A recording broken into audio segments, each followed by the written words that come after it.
Hello, I'm Steve Gillen, historian for the History Channel. The tragic death of President John F. Kennedy 40 years ago is one of the greatest mysteries in American history. In other programs, we have presented numerous theories about the people and events surrounding the assassination. Many of those scenarios, including a mafia cover-up, CIA involvement, and a possible Cuban connection, have been presented in our series, The Men Who Killed Kennedy. This episode, The Guilty Men, examines yet another theory, that President Lyndon Johnson was involved. I know, as attorney for Lyndon Johnson, that he murdered John Kennedy. He murdered John Kennedy to become president and to avoid prison, and there is no doubt in my mind. You can't kill the President of the United States unless the next president, the head of the FBI, and the head of the Secret Service are in on the cover-up. I'd like the entire world to know how I personally feel is the fact Lyndon Johnson knew about the assassination and was a part of it.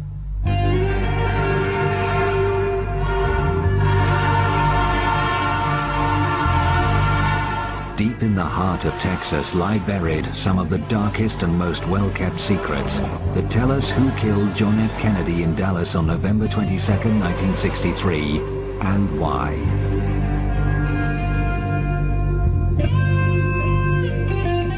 Those forces of darkness revolved around one of that state's most famous political sons, Lyndon Baines Johnson. Born in 1908, he grew up in a comfortable middle-class home in Johnson City. At an early age, Lyndon showed a keen interest in politics. From the beginning, he was driven by a determination to win, whatever the cost. In a word, he was ruthless. There wasn't anything he wouldn't do to get what he wanted, regardless of what it was. And probably the best example would be in 1948 when he was running for the Senate. And he was running against a man named Coke Stevenson. And the election was very, very close, a very small number of votes, which forced a recount. And once they did the recount, they found out a 201 vote error in a little place called Alice, Texas. And eventually they found out that the 201 votes had been added. One for Stevenson, 200 for LBJ. As a result, he won by 87 votes, and he was nicknamed Landslide Lyndon. But the real name, the name used in the backwards that didn't appear in the newspapers, was Lion Lyndon. And that stuck with him the rest of his life. That rigged ballot became the template for a political career based on bribery and corruption. The full extent of Johnson's criminal activity only began to unravel 11 years after his death. In 1984, at this courthouse in Franklin, Texas, a former Johnson business associate, Billy Celestes, appeared before a grand jury. According to Billy Celestes, there were 8 murders perpetrated on the part of Lyndon Johnson. The first name was a man named Douglas Kinzer. That was followed by a number of men involved in Estes businesses who were corrupt, and they were all killed with carbon monoxide. Josepha Johnson's name is listed on this Justice Department document. That's Lyndon Johnson's sister. So Estes is accusing the Vice President of the United States of murdering his own sister. And the 8th name listed is the President of the United States, John F. Kennedy. And then there is a promise of knowing more. And if Billy Celestes is telling the truth, and there is every reason to believe he is, it gives you an idea of the depth of the corruption and the ruthlessness of Lyndon Johnson. According to Estes' written testimony, that murderous cycle began in 1951 in Austin, Texas, at this downtown golf course known as Butler's Pitch and Putt. The killer was a Johnson henchman called Malcolm Wallace. Malcolm Wallace was born and raised in Texas. He was Texas bred, Texas educated, a very intelligent man. And when he graduated from the University of Texas, he was evidently recruited by Lyndon Johnson, and he was given a job at the Federal Department of Agriculture. John Douglas Kinzer, the golf pro at Butler's Pitch and Putt, was having an affair with Wallace's wife and with Lyndon Johnson's sister. Lyndon Johnson's sister, Josepha, was an alcoholic. She was a drug user. She was sexually promiscuous. She had loose lips. And who knows what she might tell Kinzer or others about Lyndon Johnson's political shenanigans. Malcolm Wallace walked into the pitch and putt golf course in Austin, Texas, and shot to death in cold blood John Douglas Kinzer. Kinzer died here for his indiscretions. Wallace was soon arrested and went on trial in Austin 3 months later. First-degree murder, open and shut case. He gets a lawyer, known as a Lyndon Johnson lawyer. So Lyndon Johnson is going to do his best to get his friend out of hot water. During that trial, Lyndon Johnson took a room at a local hotel, and the 10 days that trial was going, constantly sent runners from the hotel to the courthouse to bring him word of what was going on during the trial. So he followed the pulse of the trial very, very carefully. Malcolm Wallace is found guilty of first-degree murder, but through influence of Lyndon Johnson, Malcolm Wallace receives a 5-year suspended sentence. Lyndon Johnson was able to get his man out of first-degree murder. Much of the control Johnson exercised was acquired through an early alliance with a fellow Texan. Edward Clark gained unrivaled power in the late 1930s with a series of high positions in the state government. He became Johnson's lawyer and a formidable ally throughout his career. The power Edward Clark exercised covered almost every avenue of government power in the state of Texas. He would make sure that important appointments were covered by his men. The judges' control was through their vote. I mean, he had their decision in the palm of his hand.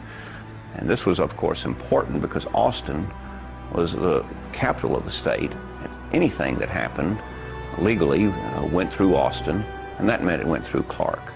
He was known as the secret boss of Texas. He could, and did, arrange for people to be killed. He arranged for money to be laundered. He had that control. This building in downtown Austin became the headquarters of Edward Clark's all-powerful law firm. Barr McClellan was recruited as a young lawyer in 1966, 3 years after the assassination, unaware of the dark secrets hidden within. Soon after joining, in an after-hours conversation with John Coates, one of the firm's attorneys, Barr was made privy to an astonishing piece of information. Coates and I started talking, and in the course of it, John told me, if the truth be told, Clark arranged the assassination of Kennedy. It was a kind of statement that you can't easily forget, even though I personally chose not to believe it at the time. It stuck with me. Attorneys know they're acting behind a privilege. They can say things to each other. And this talk would go on at after-hours drinks, at Christmas parties, just traveling on the road. And it was like Johnson had to get Kennedy out of the way. I worked closely with Don Thomas, and Thomas was the business attorney to the president and was the second man in the law firm. Thomas and I did a number of cases together, and we traveled the state because he did not fly. We'd been to Dallas one day shortly after I became partner, and it was driving back, and just out of the blue, it seems now, looking back, that Thomas said, "I am the only living man who knows what happened in Box 13. And we know what that meant. That was the stolen 1948 election. I didn't say anything. Sometimes it's best just to listen. And then he looked away and added, but Clark took care of things in Dallas. At that point, what I'd been hearing in the law firm, what John Coates had first told me, I knew was true, because this came from a man that was Johnson's business attorney, one of Johnson's most trusted confidants, a man who worked very closely with Johnson during his maturing years, his growing up years, so to speak, and as president. And when I heard that, there was no question but that Clark had been behind the assassination, and he'd done it. Poor Johnson. I know beyond a reasonable doubt that Johnson murdered Kennedy. He acted through Clark. He saw that it was done, and he did it out of a corruption of power that is unequaled in our history. You've been watching The Men Who Killed Kennedy, The Guilty Men, a program which presents just one of the many theories about the assassination of John F. Kennedy. After becoming a senator in 1948, Johnson developed an unrivaled power base in Washington, using his forceful personality, political skills, and corruption. He established himself as one of the most influential men in the nation, but as vice president to Kennedy, he lost much of that authority. By 1961, his past was catching up with him. In Texas, Henry Marshall, a local agricultural official, had begun investigating one of Johnson's illegal sources of funding. Working out of these offices in Bryan, Texas, Marshall had become aware of Billy Solesti's misappropriation of federal cotton allotment funds. Attempts to buy off Marshall had failed, and his investigations were beginning to threaten the vice president himself. Billy Solestes became worried, Lyndon Johnson became worried, and some of them got together and decided, what are we going to do with Henry Marshall? So on one particular day, according to Billy Solestes, Cliff Carter, an aide to Lyndon Johnson, the vice president of the United States, and Malcolm Wallace got together. And finally, Lyndon made the statement, get rid of him. On June the 3rd, 1961, Henry Marshall failed to return home. An extensive search was made of the family farm near Franklin, Texas. His only son, Don, was 11 years old at the time and remembers that day well. My uncle found him on the second attempt when he went out to the place. He was in a very remote location, probably about 3/4 of a mile off the road. My mother had this stone placed here in order to mark the spot. The truck had blood around the sides of it. The side on the passenger side had a dent in the fender behind the passenger door, and that's apparently where my father's head was knocked into the side of the truck, and he had his eye damaged at that point. There were a number of yopon bushes that had been broken, and the gun was laying beside the body, and pretty much nothing else could be seen except signs of a struggle. Local officials immediately ruled it a suicide, despite overwhelming evidence to the contrary. He had been shot 5 times with a bolt-action rifle. He had enough carbon monoxide in his lungs to cause him to pass out at the time he died. There was no effort made to collect any evidence or preserve the crime scene. They had pretty much determined in their minds that this was going to be a suicide. When Billy Solestes testified before the grand jury in Franklin, he implicated Cliff Carter and Malcolm Wallace as the people that were most involved in my father's murder. Wallace being the trigger man and Cliff Carter being the one who arranged for the murder. I'm firmly convinced that Malcolm Wallace was the killer of my father. Who that would have aided, probably political power behind everything. Johnson would have been aided more than anyone else.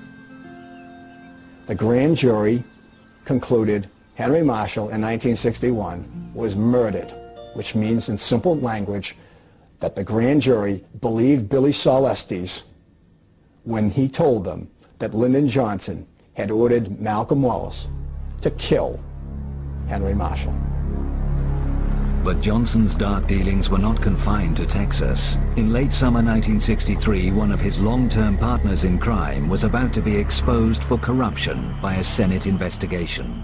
Bobby Baker was the secretary to the Senate majority. Basically, he was the secretary for the Senate, and he was one of Lyndon Johnson's closest associates. And everything that Lyndon Johnson wanted to perpetrate, he had Bobby's help. Essentially, if somebody wanted to get a military contract and they wanted influence of Lyndon Johnson to help them, they had to pay off Bobby Baker, who would then pay off Lyndon Johnson. It's the world of bribes. Bobby Baker was involved in a call girl service. He was involved in real estate scams. He was involved in dealings with organized crime. He was in dealings with oil men, particularly Clint Murchison, an oil millionaire from Texas. So as a result of all this, Bobby Baker was in big trouble. And with a little bit of inspiration on the part of the Kennedys that they could get Bobby Baker to talk, Lyndon was all done.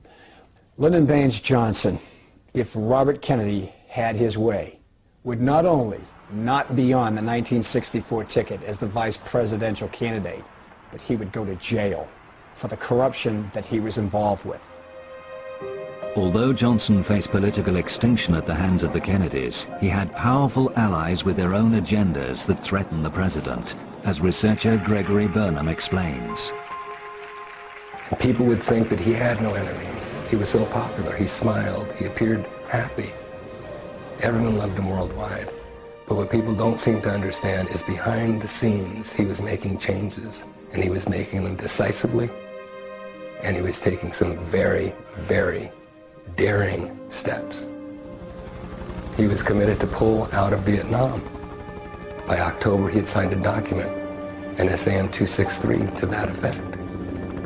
1,000 troops home by Christmas, and all personnel out of Vietnam by 1965. But that wasn't very good for the military-industrial complex. His abolishing the Central Intelligence Agency, pulling their teeth, holding them to task, back to why they were originally created by Truman. Their original mandate by law is only to coordinate intelligence, not to create the Bay of Pigs. NSAM 55 told the chairman of the Joint Chiefs of Staff that the CIA no longer can do that, and any military operation has to come directly from them to the president, period. That kind of a document really causes problems. But Texas was home to Kennedy's most dangerous opponents. Oil millionaires and billionaires in Texas were petrified of one major factor that John F. Kennedy was considering, cutting the oil depletion allowance. And there was no way they were going to allow that. Essentially, they would save billions of dollars if it stays as it is. It was called a 27.5% oil depletion allowance. John Kennedy thought it was too liberal.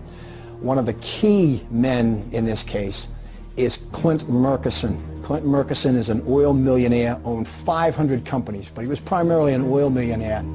He also controlled Texas, controlled Johnson. His major means of operating and controlling people and influencing people was a little hotel called the Hotel Del Charro in La Jolla, California. It cost $100 a day in the 50s.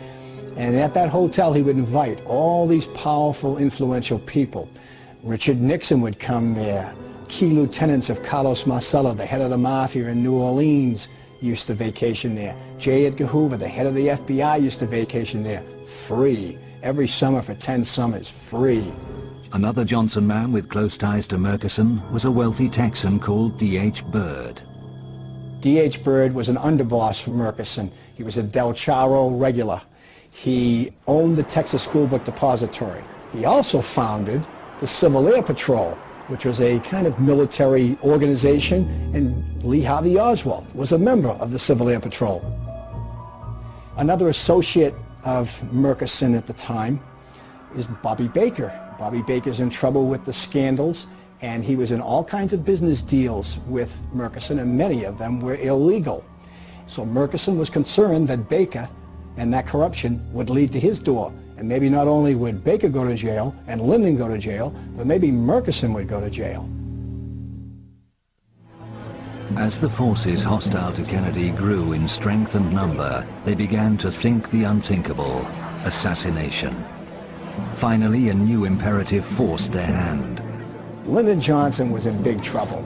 The Bobby Baker scandal and the Billy Celeste scandal could destroy Lyndon Johnson's career. Lyndon Johnson would go to jail, and he was their man. He represented all these right-wing forces. There was an urgency to kill President Kennedy. They had to save Lyndon Johnson. The governor of Texas, first of all, is Lyndon Johnson's best friend in history. They went back decades together. In the 1948 vote scandal, John Connally was very much a part of that cover-up that took place. He was his campaign manager. It is without question John Connally who entices John F. Kennedy to Texas. Once they get him there, then they're in control of everything. Motorcade routes, the evidence, the Dallas police, everything. It's their land. It's their territory. Lyndon Johnson and his Texas cronies suckered President Kennedy to Texas. The late Madeleine Brown gained a unique insight into Johnson's role in Kennedy's assassination. She first met LBJ in 1948 at the Adolphus Hotel in downtown Dallas, when he was celebrating his election to the Senate following the infamous Box 13 scandal.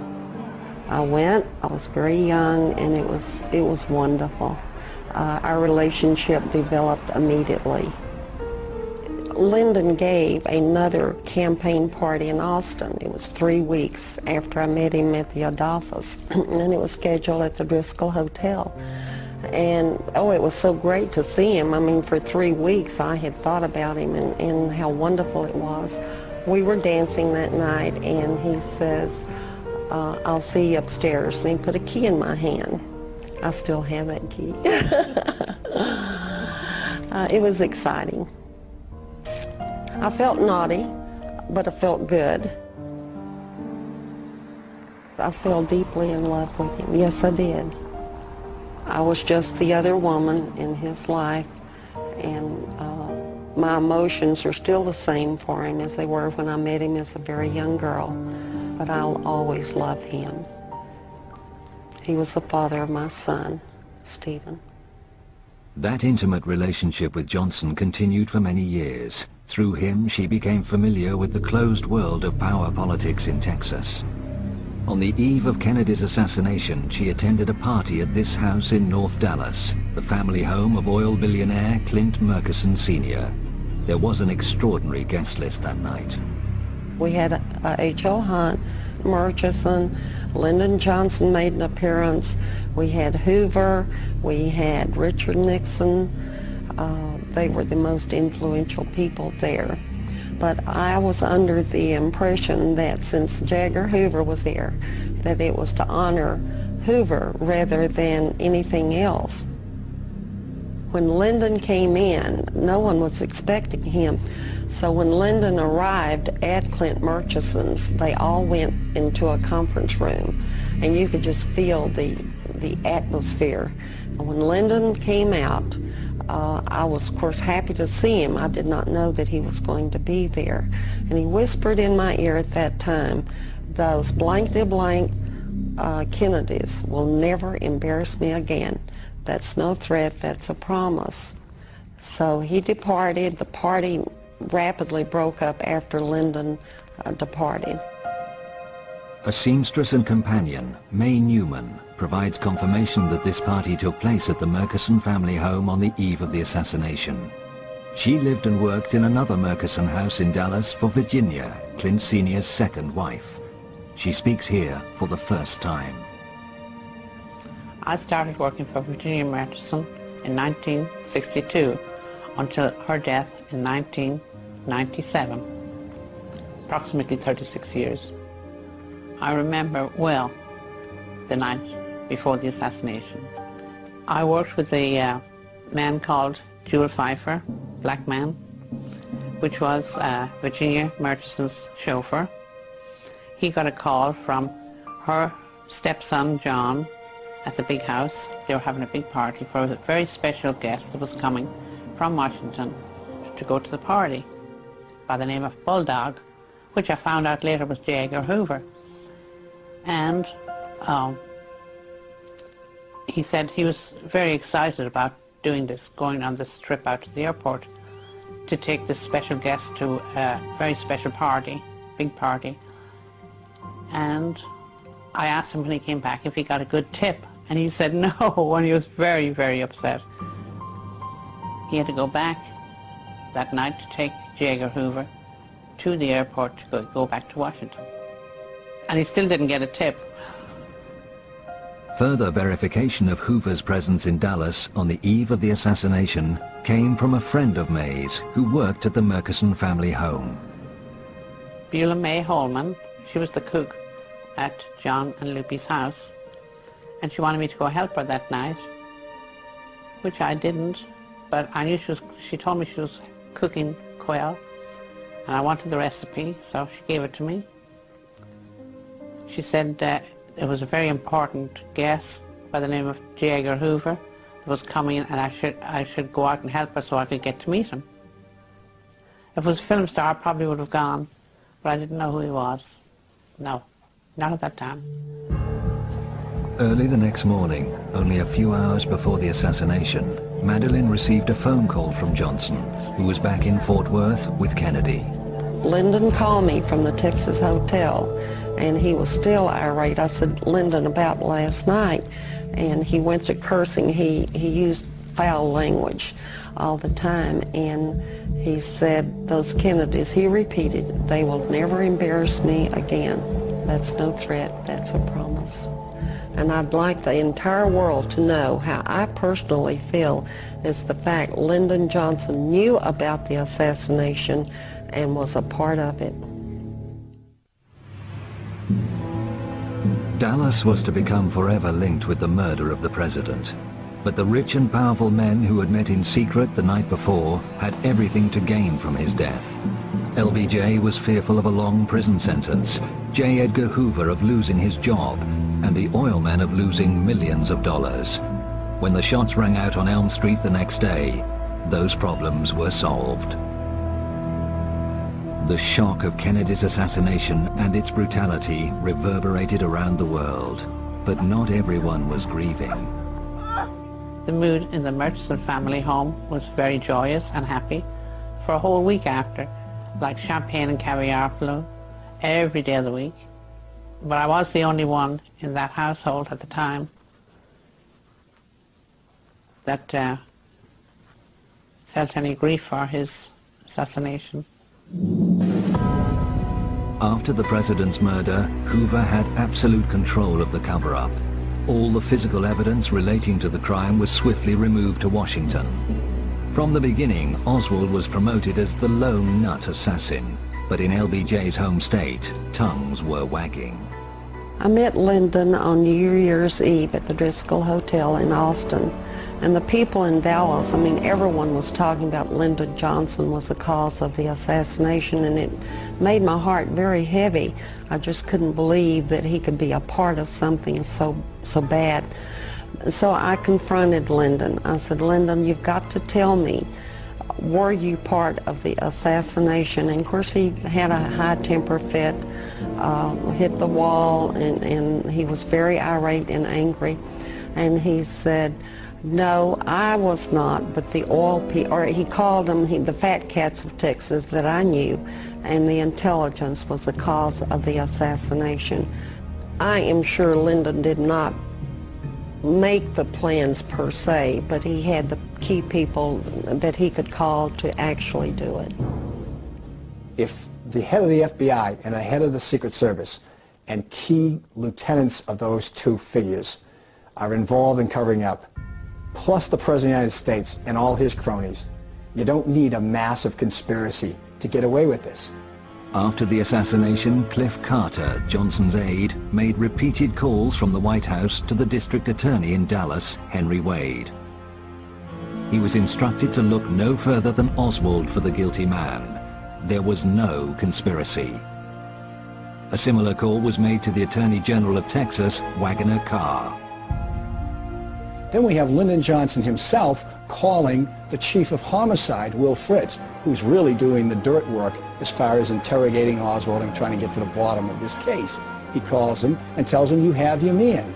You have your man. Let it go at that. Lyndon Johnson is trying to control what is going on with the investigation of the assassination of President Kennedy from Washington, D.C., with crucial figures in the case. the late Dr. Charles Crenshaw experienced the new president's controlling hand. He was in the operating theatre at Parkland Hospital with his colleagues, working to save Oswald's life after Jack Ruby had shot him. He was urgently called to the phone in an adjoining office. I picked up the phone, and it was there I heard this voice like thunder. It stated, "This is the president, Lyndon B. Johnson." And he asked, "How is the accused assassin doing?" I was so startled. The thing that I could say was, he's holding his own. He's lost a large amount of blood. He said, "Would you take a message to the chief operating surgeon?" It was more of an order than a question. So I said, "Yes, sir." He said, "There is a man in the room. I would like for him to take a deathbed confession." And all of a sudden, the phone went off. I returned to the operating room. I tapped Dr. Shires on the shoulder. He looked at me like, "What are you talking about?" Everyone was working feverishly in the abdomen trying to correct the wounds there. I said, "Guess who I've been talking to?" I said, "The President of the United States called and wants that man over there to take a deathbed confession." And Shires looked at me like I was crazy, and we both realized that there was no way Lee Harvey Oswald, had he survived, would have been able to give any testimony until 2 or 3 days after the procedure. But still in all, the President had called, and I did relay the message. When Dr. Crenshaw published his story in 1992, he suffered an avalanche of criticism. It was argued that Johnson made no such call. Crenshaw's critics were proved wrong by a former chief switchboard operator at Parkland Hospital, Phyllis Bartlett. The call came in and said, "Hold the line for the president." And for a second, I couldn't, I was still thinking Kennedy, and I was kind of taken back for a minute, and then in a few seconds, it was just a matter of a second, he came on in a loud voice. He said, "This is Lyndon Johnson. Connect me to the accused assassins, doctor." It sounded the same as it had been on newscasts when I would hear him speak.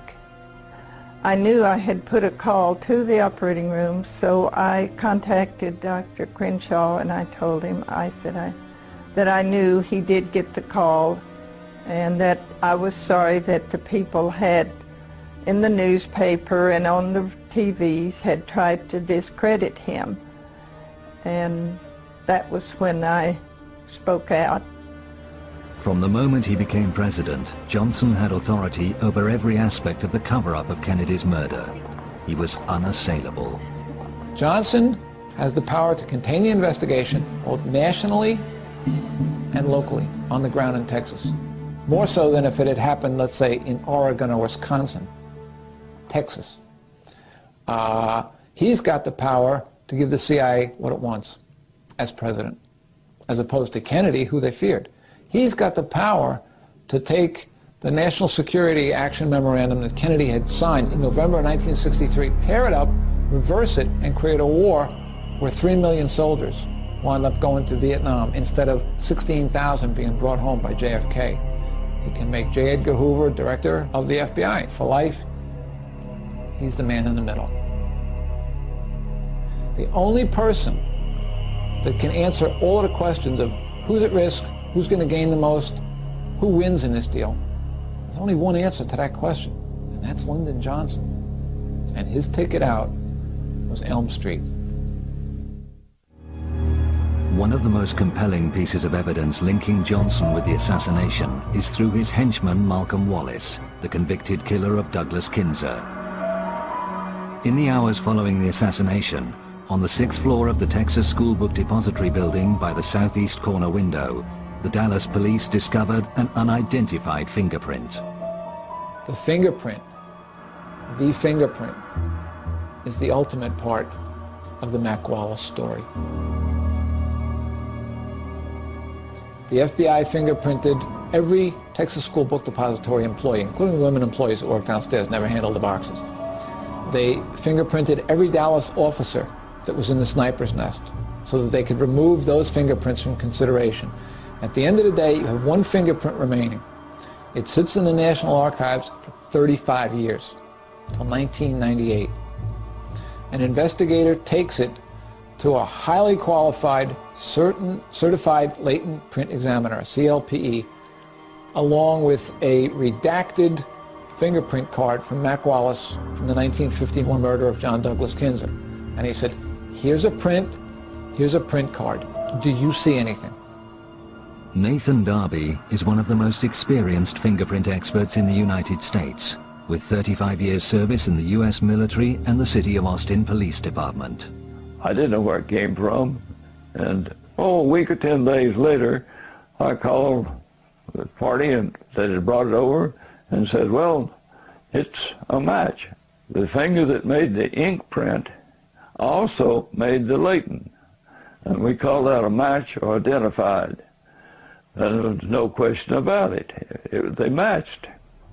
3 years later, Nathan Darby readdressed the same evidence and reconfirmed his original findings. When he was done, he had a 34-point match. And when you mention that in criminal circles to an investigator, how confident would you feel with a 34-point match? Oh, that's a slam dunk. It can't miss.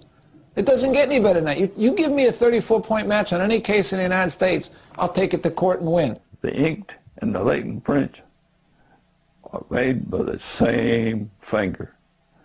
And the other evidence that I've been presented with was Malcolm Wallace's left little finger, without a reasonable doubt. Now, the fingerprint in question came from a cardboard box in the sniper's nest in the Texas School Book Depository. Fingerprints do not last long on cardboard. So it's fair to say that either Malcolm Wallace was wandering around there for no purpose. He was in that sniper's nest on November 22nd. That evidence, that fingerprint evidence, along with Malcolm Wallace's sordid resume, was sent to every imaginable agency or individual that could have an interest in what happened to John Kennedy. The only people that took notice of it were the Dallas police, because it's still an open homicide on their blotter. And they took serious notice of it. And then they were told, forward it up the line, because Dallas no longer has any evidence. It's all in federal hands, even though it's an unsolved homicide. They forwarded it up the line. And it took 18 months for the FBI to say verbally, no, it's not a match. And the single most important fingerprint found in the last 35 years was buried. I don't know why they couldn't say that the thing didn't match. It did match. There's no question about it. My experience, I've just had too much experience. I know what I'm talking about. I'm positive. No question about it. My dying declaration, if I was to drop dead right now, they match. It's still the big lie. It's unknown. It's unidentified. No, it's identified. It's Malcolm Wallace, and he's linked to Estes, Carter, and Lyndon B. Johnson directly. According to the official record, Malcolm Wallace died in a single car accident on this lonely stretch of Texas highway on the night of January 7th, 1971. There were no witnesses. His body was taken to a local hospital where he was pronounced dead. He was buried here close to other family members. 8 months later, another key member of LBJ's inner circle, presidential aide Cliff Carter, died unexpectedly. But shortly before his death, he met with Billy Solestes. They discuss all these murders that Cliff Carter is knowledgeable about. Now, Billy knows about some of them, but Cliff knows about more, and he fills him in on all the details. Malcolm Wallace being a central figure in most of these murders. And there are over 17 murders that Carter tells Estes about. And he actually tells Estes that he fears for his own life. And within 2 days' time, he's dead. Johnson's attorney, Edward Clark, was one person who prospered. But when LBJ was brought low by the Vietnam War and decided not to run for a second term, Clark felt shortchanged for his role in the assassination, according to his legal partner, Barr McClellan. He expected $8 million spread over 8 years, over the 2 terms Johnson was to serve. When those terms were cut short by Johnson's sudden and unexpected resignation, Clark was $4 million short. He was not a man to be denied. When he had done a service, he was going to be paid. Planning ahead, he went to Big Oil and Big D, went to Clint Murchison to say, look, I've done y'all a great service. I deserve more. I'm going to get it. Murchison agreed with him and suggested he file for a well in the middle of the great East Texas oil field. He called me in as his personal attorney to make the first bid for getting that money, and he was not successful in getting $4 million, but he got his $2 million. So when all was said and done, Clark realized $6 million for the assassination of John Kennedy. Barr McClellan believes documentary proof of these dark deeds lies in the Johnson-Clark legal records. For many years they were kept in a high-security area above the Clark offices, known as the Penthouse. Any of us attorneys could get into the general area, but the secret area, the Johnson area, was locked off, accessible to no one. I have a strong belief that there are substantial records somewhere that show this conspiracy and its both evolution, its execution, and its cover-up. But I don't know where they'd be. We need to see them.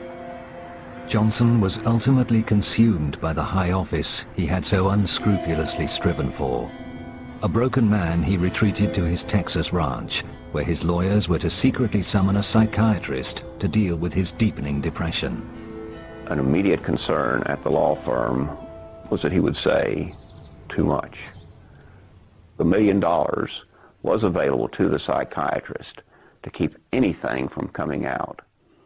The one reason for all these protections was the greatest demon that was dogging Johnson at the time, and that was the assassination of John Kennedy and the role he played in it.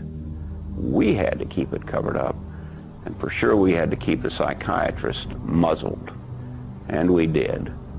But if any one set of records needs to be produced, the psychiatric records should be disclosed to the American public, because they will, I am confident, disclose his role in the assassination. Only 4 years after leaving office, Johnson died. But there are those living who are still afraid to come forward to tell what they know about the guilty men. People are afraid of him dead. He's been dead since 1973, and his shadow still casts fear in this country, especially in Texas. Undaunted, across the nation, the questioning voice of the American people will not be silenced. An overwhelming majority refused to accept their government's version of what happened in Dallas on November the 22nd, 1963. There's no statute of limitations on murder.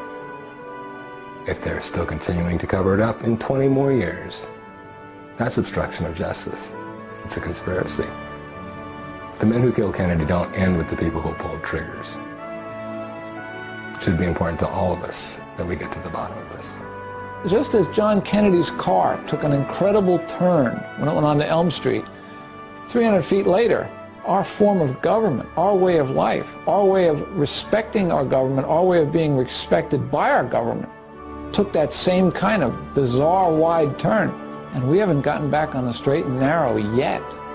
The Kennedy assassination was the end of faith in government. And so it's up to the little man to fight the odds. Davy Crockett, Sisyphus pushing his rock. Someone has to keep fighting the odds. And even though you know the chances are that you're never going to get a resolution to what you're fighting for, you have to fight for it anyway. Just the principle of justice. Just the principles of American democracy. Don't give up. Keep fighting. This episode has presented one viewpoint, We have also presented many other theories in numerous programs. For the History Channel, I'm Steve Gillen.